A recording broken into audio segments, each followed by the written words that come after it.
I'm the Gangster Nerd, and pro wrestling is my jam. I've watched wrestling for most of my life, and I like to think it helped make me into the gangster nerd that I am today.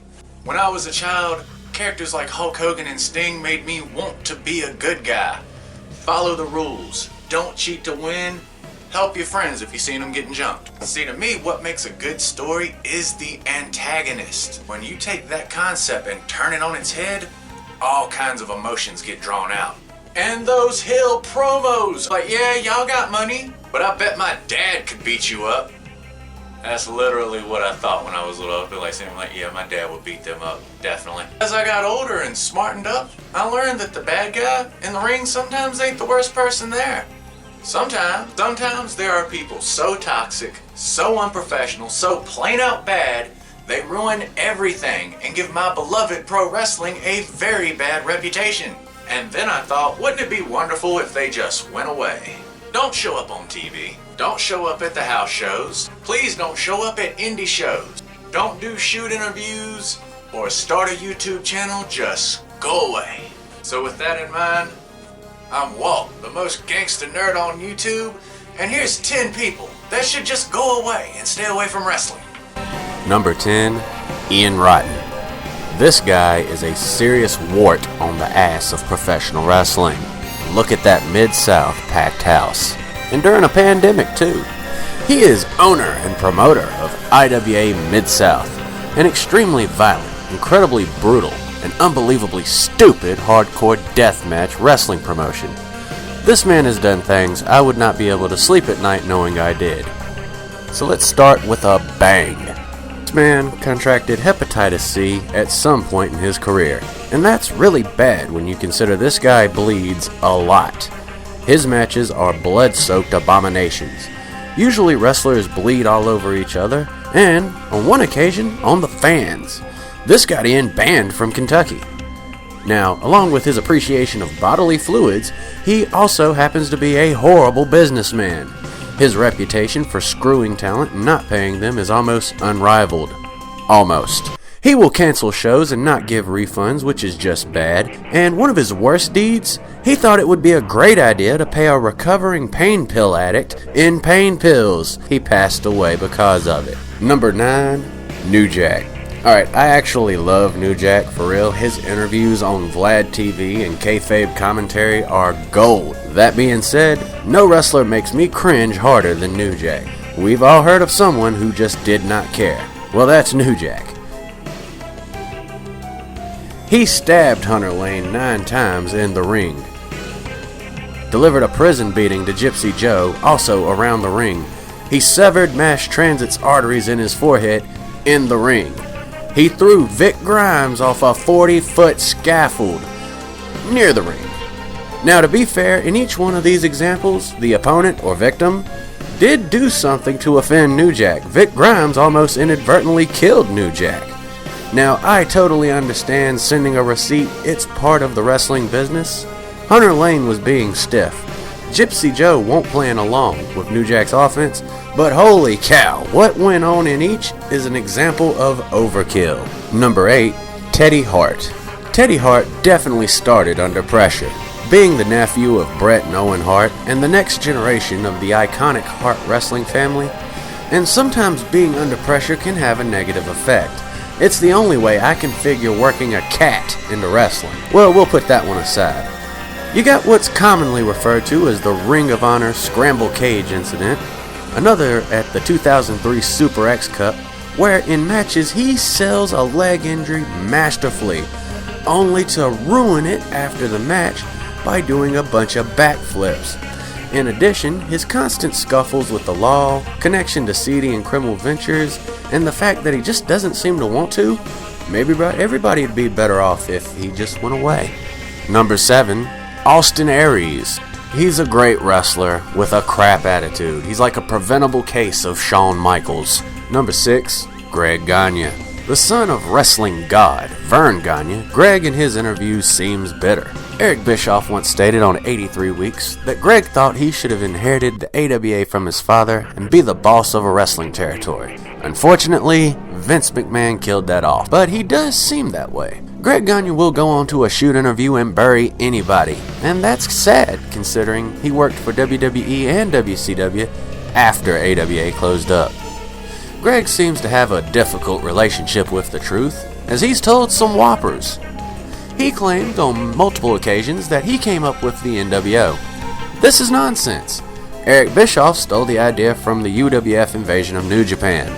If that ain't good enough, he also likes to take credit for Hulk Hogan coming to WCW. But then again, so does Mike Graham. In reality, a lot of things came together in the mid-90s that allowed Hogan to show up. I could go on about this guy, but there's really no point. Number 5, Ollie Anderson. He's the most miserable man on planet Earth. Ollie Anderson, aka Alan Rogowski, once upon a time was an important figure in wrestling.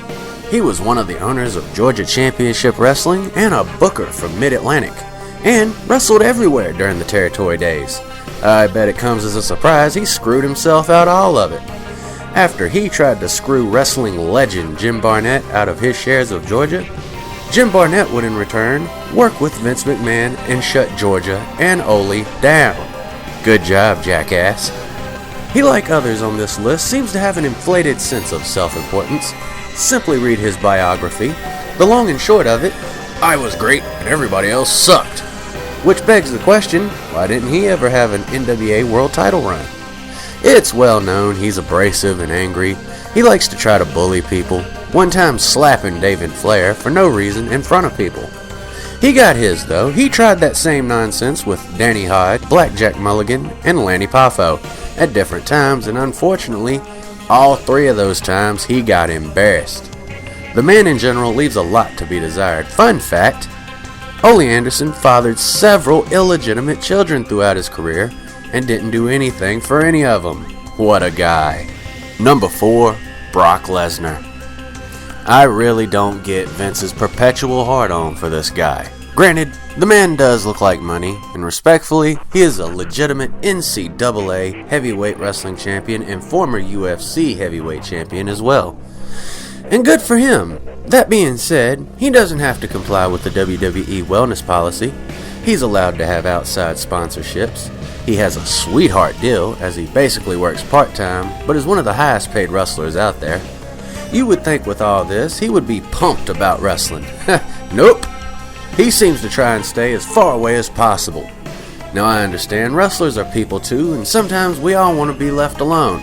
Brock Lesnar's openly stated he does not like people, and I for one believe him. You may remember years ago, he left WWE in a failed attempt to play football for the Minnesota Vikings. He got cut, LOL, #YOLO. But before he was cut, the Vikings had an autograph signing with the players for the fans. Brock Lesnar refused to sign any wrestling stuff, out and out, no. When you consider his only claim to fame at the time was WWE, as he never played a game with the Vikings, or even college football, it's kinda sorry as hell. When Brock went to Japan, he found his way to the IWGP Heavyweight Championship. And later, he would get mad and leave, screwing the promoters and screwing the fans out of a dream match, Hiroshi Tanahashi versus Brock Lesnar. He is currently with the WWE, but as usual, he doesn't have to come to work too often. Number 3, Ronda Rousey. She had the red carpet rolled out for her. She debuted at WrestleMania 34, pushed to the moon. She carried the Raw Women's Championship for over 200 days. Main evented WrestleMania 35. And I was feeling it the entire time. What decidedly made me stop feeling it were her remarks she had on the Steve-O podcast. She was less than appreciative of the fans, calling us ungrateful. This is in response to the boos she received after her match with Charlotte Flair, in which Charlotte went heel, attacked Ronda, used a chair, heel stuff. The crowd would boo Ronda, and it obviously affected her. The reason for the boos is easily explained. This is at a time when Becky Lynch was catching on fire. Becky had to miss due to hands of stone, Nia Jax. The fans wanted Becky. It really didn't matter who came out that night. Whoever wasn't Becky Lynch was gonna get booed. Now we as fans know this is gonna go on. What's so puzzling is Ronda would then go on to call wrestling fake, saying she enjoyed having fake fights with her friends. She was trained by Jean LaBelle. Google that name for some wrestling history. Surely she knows why you don't say that. It's just disrespectful when you consider she put Alexa Bliss out of commission for a good while. Was that fake? Number 2, Glenn Gilberti. I have no idea why this guy acts the way he does. I love wrestling podcasts. I inadvertently came across Keeping It 100 with Glenn and Conad and decided I should listen. Now this is gonna seem kinda stiff. Glenn Gilberti seems to think he was a big deal in wrestling. I remember him as Disco Inferno. He was not a draw. I never tuned into Nitro or anything on TNA to see him. Or do I think anyone else did? I never seen anyone with a Disco Inferno t-shirt, which I only recently found out they even made Disco Inferno merchandise.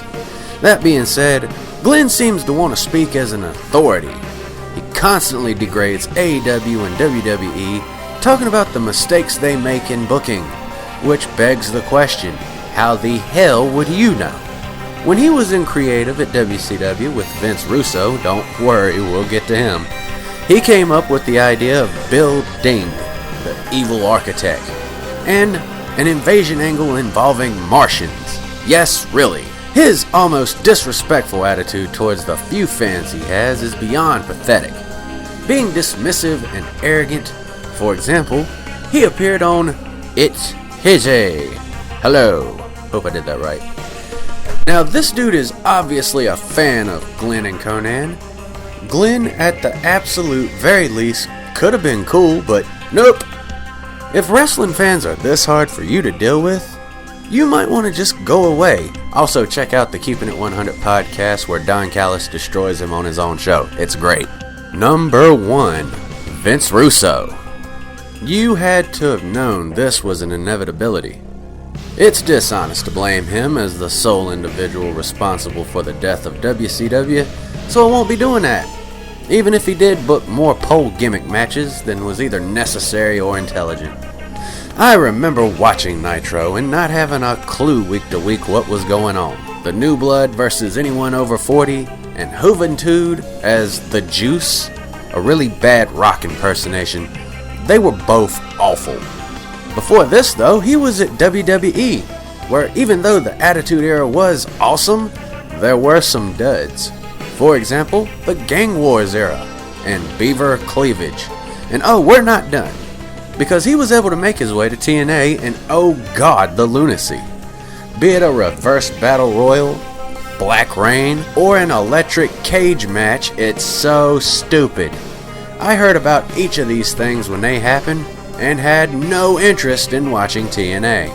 I just didn't know it was Vince Russo booking, writing this nonsense. This dude perhaps may have inflicted more damage to wrestling than anyone could believe. Now if this list was good, let's hope I made somebody mad, cause that was the idea. I'm Walt, the most gangster nerd on YouTube, and I'll be seeing you soon enough.